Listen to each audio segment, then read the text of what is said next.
Good morning, students. So today we are going to discuss one of the important topic and important compound of hydrogen, that is water. We know very well the water is one of the important essential thing in our day-to-day life, and this water is most abundant compared to the all chemical compounds. Normally this plays very important role in many industrial, chemical and biological processes. So in many of the chemical process it is used as a solvent. That's why this water is also called as universal solvent. And this water is exists in three physical states: solid, liquid and gas. And also it can be easily transformed from one physical state to the another physical state. And it is said to be the important constituent of earth's surface. In many vegetable or animal, in all, the water is a certain percentage is present. When we see our body, nearly 65% of our body constituted by the water. And it is very essential for our growth. Sometimes even we can survive without the food for a few days, but we cannot survive without water. So that's why it has the great importance in our day-to-day life.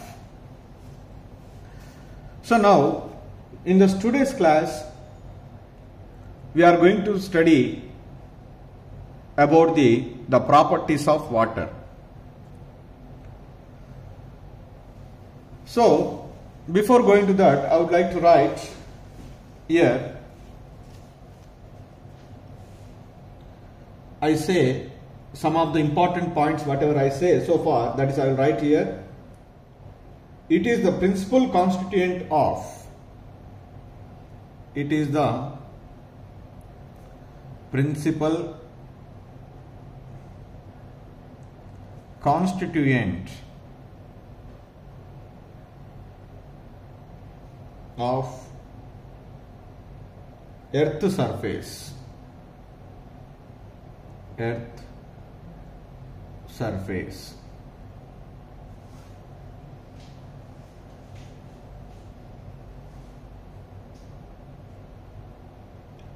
So I think nearly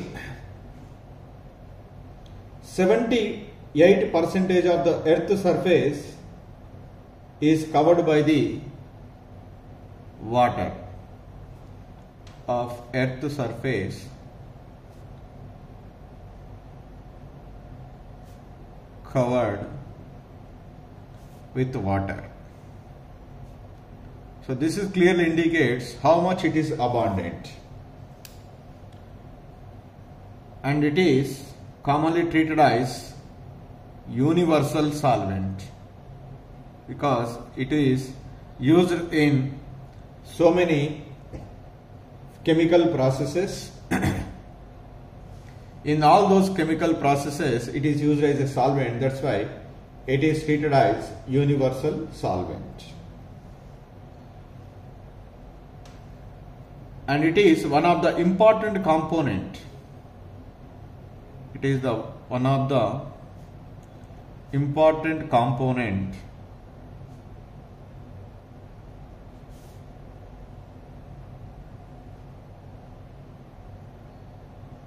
in or component of animal and vegetable matter.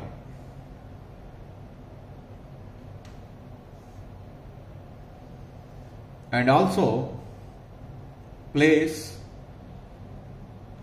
an important role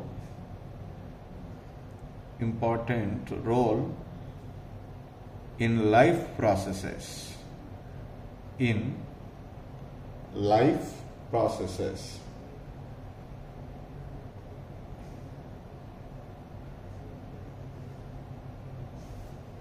Even our body constituted by water, how much percent? 65%. Water constitutes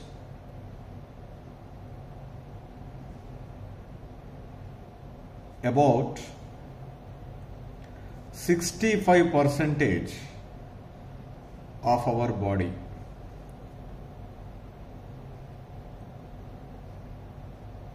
So this is clearly indicates how much it is important for our growth. So that's why it is an essential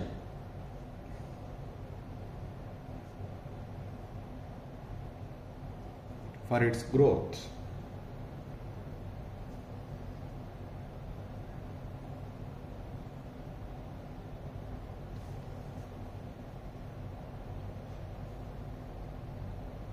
So it is easily available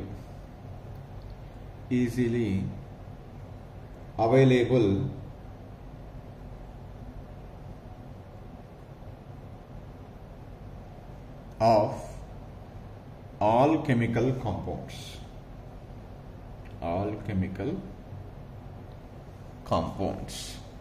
So this is about some importance of water in our day-to-day life and life processes, and where it is available, how much percentage is available.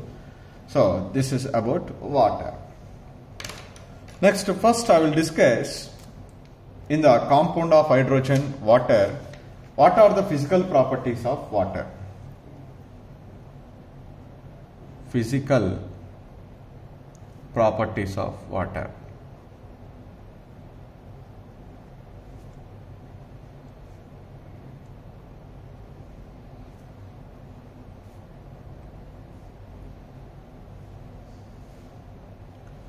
So we have studied it very clearly in the last semester. The water forming the hydrogen bonding. So many of the properties of water are due to hydrogen bonding in their molecule. So what are the important properties of water are? So you know very well, the water is a liquid with a freezing point. Is liquid with the freezing point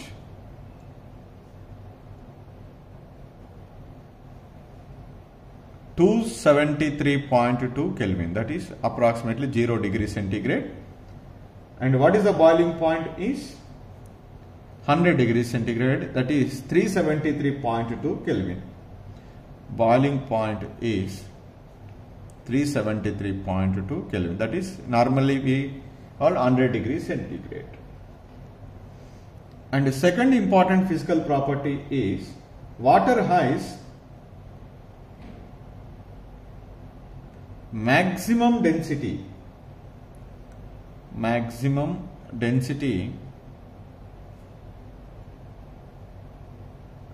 1.0 gram per centimeter cube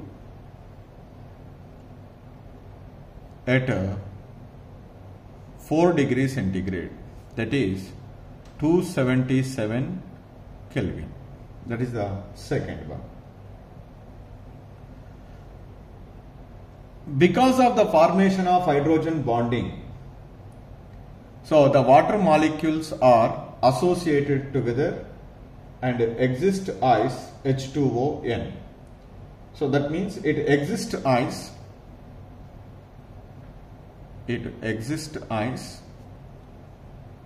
associated molecules. Associated molecules like H2O N we can write N, that is N is different 1, 2, 3, 4, 5 like that. So due to what is it? Hydrogen bonding. This is we studied it.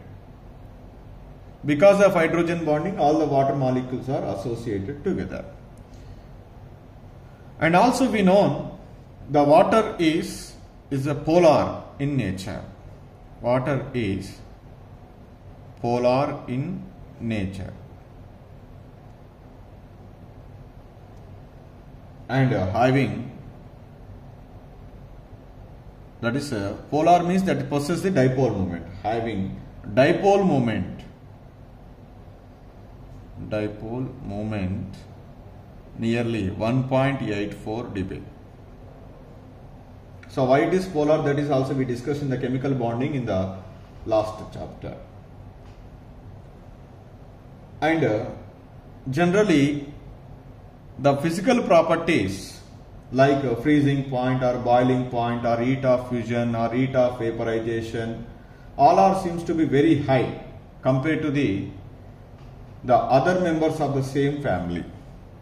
So all these are, that is freezing point or boiling point or heat of fusion, that is to conversion of solid into liquid, or heat of vaporization,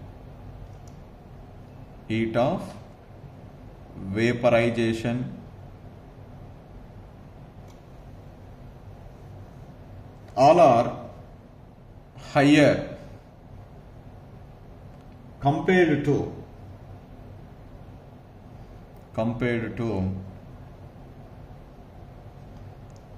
hydrides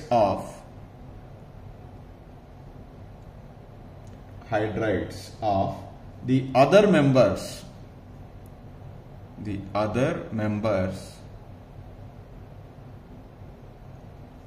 of same group, that is 16. For example, you might be known about this one. Group 16. What are the? Oxygen, sulfur, selenium or tellurium. What are the hydrides when hydrogen is combined with oxygen to form H2O, H2S, H2Se, H2Te? Normally when we are observing the values, generally all these are depends upon the mass, heat of vaporization or heat of fusion or melting points or boiling points. What we expected here, oxygen to tellurium, the tellurium is said to be having the high mass, so that it is said to be possess the high heat of fusion, high heat of vaporization or high freezing point or boiling point, but it is not that. Water molecule is possessing highest in all these respectives. The reason is, when we are comparing the water molecule with the respect of other compounds, in the water molecule, due to formation of hydrogen bonding, all the molecules are associated together. That means strongly aggregated together. So to vaporize or to conversion of solid into liquid or liquid into gas, definitely first we have to break that strong attraction present between the water molecule. So then only they can be, I think they are converted into liquid or gaseous state. For breaking of that attraction, definitely we require the more amount of energy, because that attraction is hydrogen bonding. Hydrogen bonding is stronger. So that's why in the case of water molecule, all these properties are said to be very high. But whereas in other molecules, the hydrogen bonding is not present. That molecules are come close together but not strongly associated together. So that's why in this case we are required the less amount of energy as compared to water molecule. That's why, so here the less values are observed as compared to the water. So they may ask the question, at room temperature or some at temperature, so the water molecule is exist as a liquid, the H2S is exist as a gas, explain under. H2O is a liquid, H2S is a gas, explain. Simple reason. In H2O molecule, between H2O molecules, the hydrogen bonding is formed.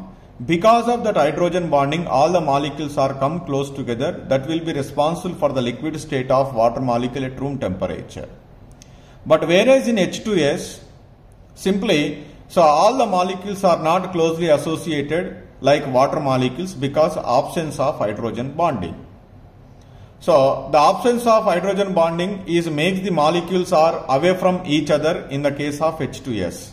In which physical state the molecules are more away from each other? That is in gaseous state. That's why H2S is exist in gaseous state, H2O is exist in liquid state at room temperature. Only the reason simply because of presence of hydrogen bonding in water molecule and absence of hydrogen bonding in H2S molecule. Like that we can explain. So all these properties are higher. So compared to the rest of the members of the same group, the reason is the water molecule is forming the hydrogen bonding. And also we can said already clearly in the beginning, it is acts as a universal solvent. Why it is treated as a universal solvent? The reason is the water has the capacity to dissolve most of the inorganic substances, and not only inorganic substances, even some of the organic substances like urea, alcohol, carbohydrates, they can also will be dissolved in water. So why all those compounds are dissolved in the water? The reason is because of the formation of intermolecular hydrogen bonding between the water molecule and that compounds. That's why the water has the greater capacity to mingle with the other substances like salts of inorganic substances, some organic substances. That's why it is treated as a universal solvent. So this is about some important physical properties of water.